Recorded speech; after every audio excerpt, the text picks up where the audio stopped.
이제 만들어진 병원이 지금 말씀 주신 네. 세종병원이고, 근데 뭐 제가 단정 지을 수는 없겠습니다만 요즘 그 가업을 잇는다는 게 이렇게 흔한 일은 아니거든요. 근데 제가 알기로는 할아버지 때부터 삼 3대가 의학의 길을 걸었다고 네. 들었습니다.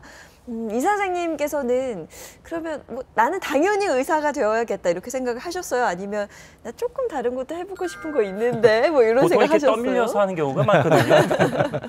네, 뭐 다른 경우에 그런 경우들이 많은데 저는 오히려 약간 반대였고요. 뭐 아주 어릴 적에는 저희 할머니께서는 이제 할아버지도 의사고 아버지도 의사니까 너도 의사가 되라라는 말씀을 많이 하셨는데 이제 아버지께서 의사 일을 하시고 또 세종병원을 만들어서 운영하시면서 사실 의사라는 직업이 굉장히 힘들다고 느끼셨던 것 같아요. 그래서 저한테는 이렇게 힘든 의사 말고 다른 일을 한번 생각해 봐라 그렇게 말씀하셨고, 그때는 뭐 공대 쪽에 그런 인기도 꽤 있었고 저도 그쪽에 관심이 많았던 시절이라서 고3 때까지도 계속 이제 공대나 뭐 과학자, 공학자, 과학자가 제 목표였어요. 그런데 이제 고3 마지막에 그 원서 쓸 때쯤 되니까 내가 대학을 공대를 가서 그 다음에 공학자가 되면 내 앞에 어떤 일들이 벌어질 건가가 상상이 안 되는 거예요. 그렇지만 할아버지나 아버지가 살아왔던 과정들은 알고 봤으니까 어렵지만 저 길을 가는 거는 내가 후회하지는 않겠다 그런 생각이 들어서 사실 원서 쓰는 날 의과대학으로 바꿔서 지원을 했고요. 네.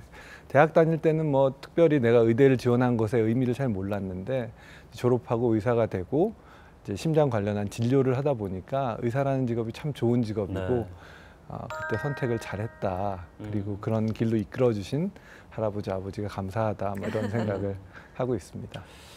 뭐 드라마에 자주 나오는 그 그림들이 있잖아요. 네. 나는 아버지같이 살지 않을 거야. 이렇게 뭐 반하던 그런 시절인데 마지막에 이렇게 선택을 할 수 있었던 것은 할아버님과 아버님이 살아오신 그 길이 정말 대단한 길이었다. 뛰어난 업적을 쌓아오셨다. 자식이 보기에도 굉장히 존경할 만한 부분이 있었다 이렇게 생각이 되는데 아들로서 바라본 아버지, 의사로서의 아버지는 어떤 모습이었습니까? 저희 아버지는 불도저 같은 분이라고 해야 되나요? 뭐 딱 목표를 하나 정하시면 그 중간에 어떤 어려움이 있어도 그 목표를 향해서 그냥 꾸준히 가시는 그런 분이셨던 것 같아요. 또 의사로서는 보통의 일반적인 의사들은 내가 배우고 알고 있는 걸 기반으로 환자들을 치료하려고 하거든요. 그게 최선이라고 생각하고, 근데 저희 아버지는 세종병원을 만들면서부터 처음 만드신 게 세종의학연구소셨어요.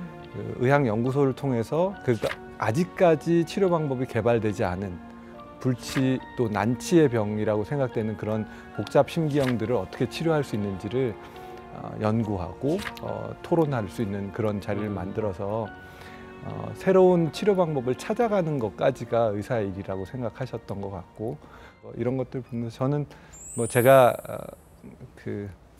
제 생애 제일 존경하는 의사이기도 하십니다. 네. 근데 제가 알기로는 요즘 뭐 흉부외과나 심장 관련 학과들이 인기가 좀 많이 떨어진 걸로 알고 있습니다. 그래서 뭐 지원하는 사람이 없어서 만년 막내라고 하잖아요. 계속 막내 역할을 하는 의사님도 계시고 뭐 이런 말은 좀 그렇지만 성적이 좀 낮은 이제 학생들이, 의대생들이 흉부외과를 선택한다 뭐 이런 얘기가 있더라고요.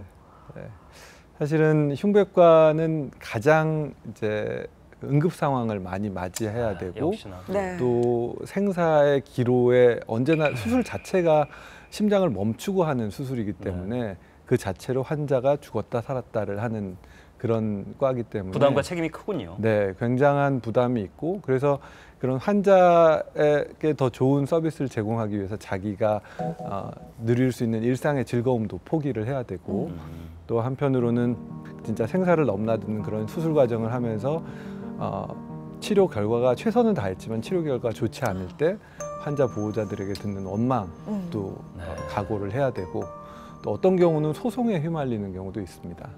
그래서 성적이 나빠서 그냥 할 수 없어서 선택할 수 있는 과는 아닌 것 같아요. 그래서 그런 어려움들이 있기 때문에 지원하는 과정에서 다른 대안은 없을까 고민하지만 실제로는 제일 사명감 있고 제일 능력 있는 사람들이 선택하는 과고요, 여전히.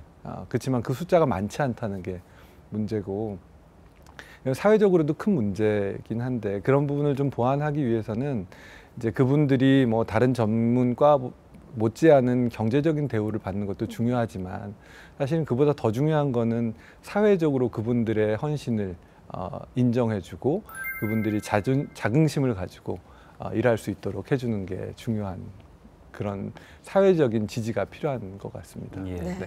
보통 일반 사람들은 의사 선생님의 그 일상을 들여다보기가 참 어렵거든요. 그렇죠. 그래서 드라마를 통해 가장 뭐 가깝게 접하곤 하는데 그래서 제가 굉장히 좋아했던 드라마가 슬기로운 의사생활이라는 드라마입니다. 네. 근데 그 드라마를 보다가 제가 굉장히 인상 깊었던 장면이 그 선천성 심장병을 가지고 태어난 아이들에 관한 그 부분이 참 인상적이었습니다. 이게 아무래도 성인보다는 당연히 아이의 심장이 작기 때문에 네. 수술하는 것도 굉장히 그렇겠네요. 까다롭다고 알고 예. 있거든요. 네, 맞습니다. 그 심장의 크기가 얼마나냐라고 물을 때 자기 주먹만 하다라고 생각을 하면 성인 된다고 기준으로. 그래요.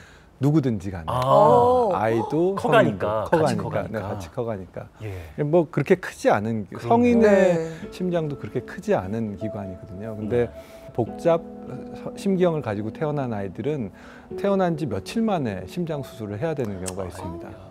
근데 그 갓 태어난 아이의 심장은 조금 큰 호두 정도의 크기인데요.